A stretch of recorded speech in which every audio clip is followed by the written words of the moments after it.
Para perayaan Tahun Anyar Imlek 2567 Senin tanggal 8 Februari KG, sejumlah toko perlengkapan sembahyang dan Imlek main rami diserbu oleh warga Tionghoa.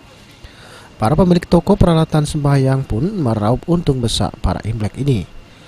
Pecah salah satu toko perlengkapan Imlek di kawasan Sayangan 16 Ilir. Penjaga toko Merlan Okta Ferianto ngatoke, setiap tahun asa para Imlek memang jumlah pembeli peralatan sembahyang sama penak pada Imlek meningkat. Peningkatan jumlah pembeli biasanya terjadi sebulan sebelum perayaan Imlek. Menurutnya puncaknya biasanya pas seminggu sebelum perayaan Imlek.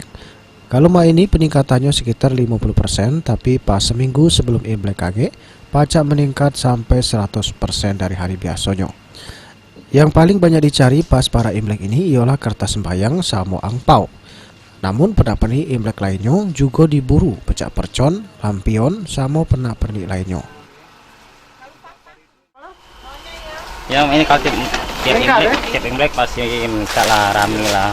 Berapa persen belanja. peningkatan ini? Nah itu tidak tentu. Apa? Kalau tahun ini? Ya, tidak tentu juga. Tiap tahun tidak. Sementara salah satu pembeli pernak-pernik Imlek, Edi, ngaku tiap para Imlek memang biasa beli peralatan Imlek sama sembahyang di toko ini. Selain lengkap, rego pernak-pernik Imlek di toko ini juga terjangkau. Mas lagi apa mas? Belanja buat sembahyang. Oh, buat sembahyang. Iya.